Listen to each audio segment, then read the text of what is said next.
Okay guys, Tony Megna, Systema, Wisconsin here. In this video I'd like to show you some of the joint exercises that they use in the Systema training. So one of the main concepts in Systema is having elastic muscle and utilizing a wave and a whipping like motion. And so again, that's where you get real power generation from. It is from momentum, from a wave. And so if you consider like a blunt force hammer, that's one type of strike, all right? But in Systema, we utilize how do we generate a wave through the body that you can transfer all of your density into a single point. And so, you know, doing these types of exercises. So if you watch my arm, so you can even hear. Okay, and so you're allowing this wave to accumulate down your arm. So if you consider all competitive sports, if you can teach your body to be more elastic and more pliable, you'll be a better athlete because of it. And so in Systema, it's not about growing a bulky muscle from the belly of the muscle. Okay, so like a bicep curl, your bicep, the middle of your bicep begins to grow, but it doesn't necessarily train where the muscle grows into the bone, which is the tendon, all right? And so that's the true elastic part of a muscle. And so these joint exercises that I'm going to show you are going to really teach you to train and loosen up a lot of the tensions that accumulate from a lot of heavy weightlifting. Heavy weightlifting, it's kind of becoming an outdated concept. Yes, you have to be strong. Yes, you have to do it. But it's important to incorporate some of these joint exercises as well to help change some of the elasticity of your muscle. All right. So you've already warmed up a little bit. You've done some of the push-ups. You've done the squat work. You've done some of the shoulder rolling and things like that. And so if you take your wrist, okay. So the three joints that we're going to work on, your wrist, your elbow, and your shoulder, all right? And so your wrist stays fixed on the ground. And what you're doing is you're rolling your arm while the hand remains fixed, or the wrist remains fixed on the ground. And so you can see that as I roll this around, you can see, so like as my arm is straightened here, you should feel a stretch up the arm right here, okay?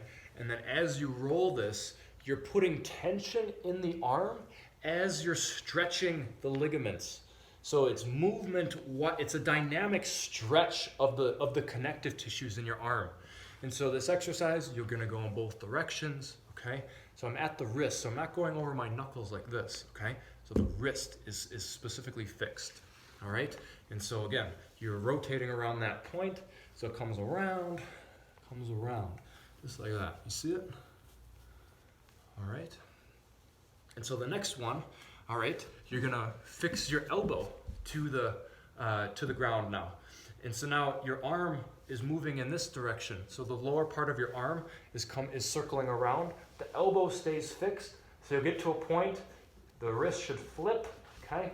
And you can see the elbow does not come off the ground.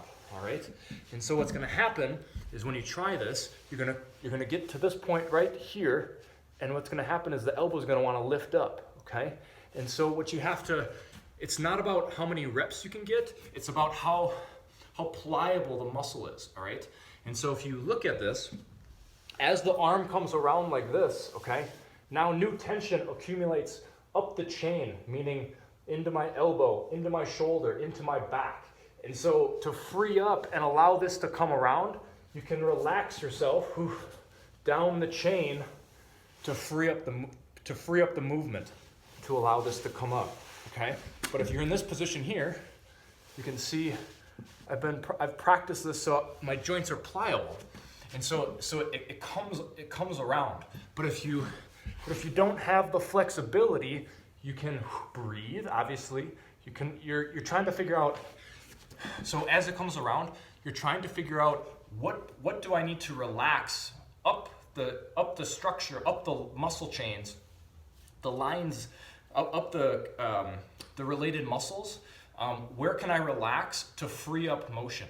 So if I come around here, okay, I'm tight in my shoulder. I relax my shoulder. Okay, I'm still tight. It's not coming around. I relax myself on that same side, and then it comes underneath. Okay, and so the more that you can do this, you're trying to put tension into as much tension as you can without lifting up the elbow. Okay, so that's number one. And so you'll play with it. Okay, circle at the wrist in both directions, circle at the elbow, and then the next one is your shoulder.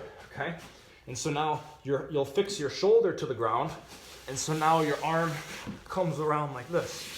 So the pressure is teaching your shoulder to endure this force.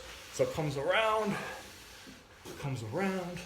okay? But you can see that if I turn my body, that I'm all the way flat here, okay? So you don't want any space, okay? Just like that. Okay? So again, you're learning how to move, okay, with tension in your body. And so this is I teach this to some of the baseball players I work with, anybody that does any type of throwing. The last thing you want to do is have tension in your arm when you throw. If you can learn to relax your arm and have this whipping type motion, you'll be able to create higher velocities. Same thing in a punch, okay?